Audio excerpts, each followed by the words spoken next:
All right, welcome back as Levi Siver sets up the point. Kicks out. I mean, we're in round one of the trials and we got Levi Siver and Camille Juabn in the same heat. Let me just go as far as to say this much, guys. There's heats in the trials that are going to be harder than heats in the PWA bracket. That's the bottom line. This is one of them. This is a stacked heat. No way that you should have these guys competing against each other in any normal situation. But this isn't a normal situation. This is the trials to get in the big dance. And lo and behold, right off the bat, two heavy hitters in the same heat.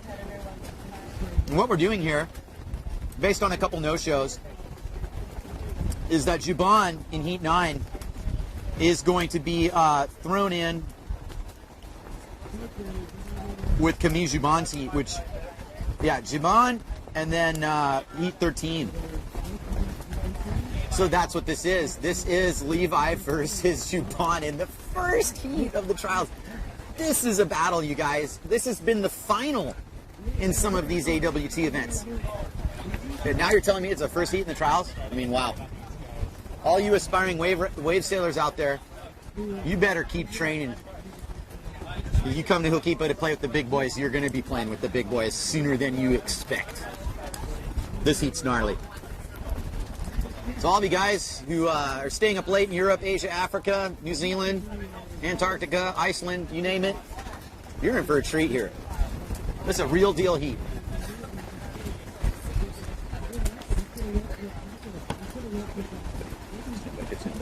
That's this guy going out. Well, as we have a pause in the action, let me talk a little about Levi Siver and Camille Juabn. Camille Juabn won the AlohaClassic 2 years ago in a really tight final. Levi Siver, for close to 20 years here, has, you know, he moved to Maui in 1996. And the day he set foot on this island, he was a man on a mission. We will never forget Levi Siver's first contest at the O'Neill. I will never forget the look at his face when he stood on the beach and his heat went out and he didn't know it was his heat. And I was sitting next to Mark Angulo, and Levi with eyes as wide as, you know, golf balls is like, Mark's like, go bro, that's your heat. And Levi says, oh, me, oh my God. Oh, and out he went and a star was born. That moment, I'll never forget it. Levi's a good friend of mine, so is Camille. And both these guys have traveled semi-similar paths because they're not really full-time PWA guys. They've both been on that tour. And I'd say right now, you're seeing kind of what the cream of the crop from the AWT side has brought forward. And these guys definitely want to prove themselves against anybody and everybody. And as you can see from the prior heats, what you're looking at Camille do, a blowout tail turn, these guys are on the level. Camille's as dialed in as you get. And I think he wants to make an early statement here. For sure he does. I mean, it's everything right now to get out of this heat and give yourself an easy pass into that third round. And Camille knows what this means. Camille actually is already in the main event, if I'm not mistaken, due to his seeding as the top-ranked AWT rider. Camille is the defending AWT Tour champion as well. And he's going to have a front row seat here as he goes out and watches Levi Siver set up. And Levi punches it off the bottom. The nice little tweaked redo air there. Right off the bottom again. Fades back to the power pit. Gets a floater. Pretty much for that wave, I don't think you could have ridden it any better. And it buries the rail. You know, only Levi can bury rail like that.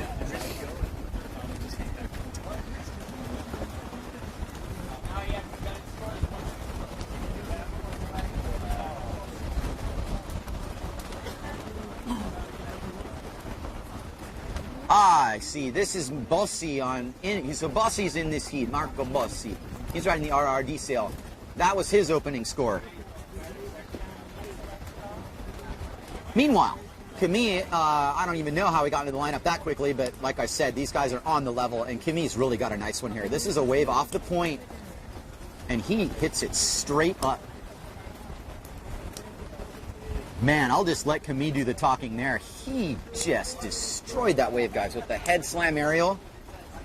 We're going to call that the power slam there with the head arch. Super impressive. Well, Camille Juabn really kicked some tail there. And he served notice that anybody who's going to be in a heat with him is going to have to be able to turn on a dime. Can kind of compare styles a little bit with Keith Bull there. There was a real short interval, short radius turn. Super aggressive from Camille. Levi's no slouch either. Levi's pretty much going to play pick and choose here. This is as close to an open lineup as you get at Hookiepa. And once you get that little swell lifting you, even from all the way outside, I think Levi's going to decide that this is a wave worth charging. He does a 360, but it doesn't let him through. I don't know how many 360s I've seen Levi make at Hookiepa, but that wasn't one of them. And I don't really think it mattered that much. We got 7.5 minutes here. And I'll let you guys decide back home what we're really thinking here in terms of where you want to be, where you see the best waves.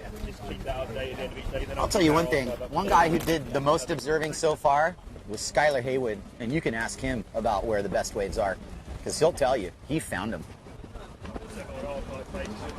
And even a second place for Skylar isn't bad. It's wide open for him. Everybody's still in at this point. But you guys, there's a battle going on here between Siver and Juabn. And a lot of it has to do with positioning right now. It's a little bit of positioning here. Siver's got to make something happen. He's got a decent wave on the inside. And Camille and Bosi are going to get a little bit of a... we're going to see who thinks they've got that wave. Bosi's holding strong. Meanwhile, Siver on the inside sees the wave hit the reef. He knows where it's going to break. He's right under it. One more time with the tweak air. Levi Siver, and he overshoots it and doesn't make it. So with really no pressure at all, Levi heads back out. He gives a shout out to Marco Bosi coming in from the channel. Lets him know he's there. Marco Bosi goes for his own version of the 3. And I'm looking upwind at green trees, guys. And lo and behold, there is a set coming. And there is one person in position for it. And that's Camille Juabn, our reigning AWT Tour champ. He does a left fade, gets the board right in the critical spot, and we're going to watch him ace in the hole off that cutback. Super aggressive. It brings him around. He's going to make it, guys. Don't be kidding. He's going to make it. And not only does he make it, he makes 2 more turns happen off of that. Big statement time. I am really, really impressed with Camille Juabn and his ability not only to squeak out of kind of a whitewater stick, not really, harping on his ability one way or the other to be anything but effective in the clutch. And that is what he was. All right, results from Heat 8. And it is Noguchi in first. I'm going to give that an applause, you guys. Noguchi, he sailed great. And he won that heat. And they are cheering in Japan, you guys. They like that. Second in that heat's Leo Ray, and third's Mike Archer. So Leo Ray and Archer are going to be in the second round, and Noguchi's in the third round, sitting pretty. He's got a little bit of time on his hands. Speaking of time, there's Levi Siver on a lonely-looking peak. It's going to take a little while to hit the channel here. Good, nice to see you. And he essentially punches it off the bottom, gets the off-the-lip combo. He's rolling towards the point and gets it off the lip, off the whitewater. Super aggressive Levi Siver. And kicks out. That wave didn't offer him a whole lot after the first salvo. Meanwhile, Juabn figures, I'll just cover Siver. It's really like Juabn could have ridden that wave. But he also realizes there goes Levi off downwind. I can play position too. And the odds are within the next 3 minutes and 50 seconds, a wave will come in. And a wave will offer Levi the scoring opportunity he's looking for. But right now, Levi's halfway down the lanes, and Camille Juabn's in the lineup. And that's what you need to realize. Got any action on Twitter? All you guys watching on the PWA site, don't be shy. Let's engage in a little bit of smack talking online. Keep it friendly. Keep it copacetic. Don't pick on anybody. We're not... Who's asking this? Raphael asks, what size board are these guys on? Is Levi Siver with the tweak there on the outside, skipping around. And Camille Juabn is like, oh yeah? Okay. I will show you the off the lip very vertical, like we do in the Guadeloupe area. And that did look a little bit, sorry Camille, a little Euroed out there, bro. All right. What, I mean, you know, Camille, you'd say the same thing. You kind of bogged that turn. I'm not going to be kind to you. You had a chance to seal the deal in that heat, but yeah, you kind of bogged it. 2.5 minutes to respond. You're probably still winning this heat. Back to your question, Raphael. What size boards guys are riding out here? I would say anything from 90 liters to 75 liters. Right now, everybody's at least on a 4.7 or a 5.0. I was on a 5.3 at first heat in the day, practically. The wind's blowing, not that strong. You might see it a little windier than it would look just because it's side on shore, shows a little more white caps. And if you happen to be wearing those E11 polarized shades that I am, you're going to add 5 knots to that. I'm going to make sure I take these off before my next heat. 2 minutes on the button, and here comes Camille Juabn on an end bowl nugget. He's going to try and punch the 360 to just completely own this heat, but no. I think Camille's going to start taking some shots here. He realizes he's probably got the lead. It's a good position to be in. He's going to make the most of it. And really, you know, back to the board discussion. I don't think that's your typical Hookiepa board right now. We're riding our big boards. I was on an 85 liter board in my first heat, and I would have not dreamed on being anything smaller. You're in a contest situation. You want to be able to pace the lineup. You want to be able to run upwind and get the best waves. You know, you don't want to ride a slalom board because once you're on a wave, you want to be able to turn, but you might want to be on your most mobile equipment right now. So you can dictate the pace and let everybody else scrap for the scraps. Anyway, speaking of scrappy, here comes Levi Siver off, basically off the point with the wave that might barely break off the point, but doesn't air Taka and just misses it. And it's like, you know, Levi had that one. And I'm going to go as far as to say that he's probably pretty much thinking he had that one too. Just lost it off the strap.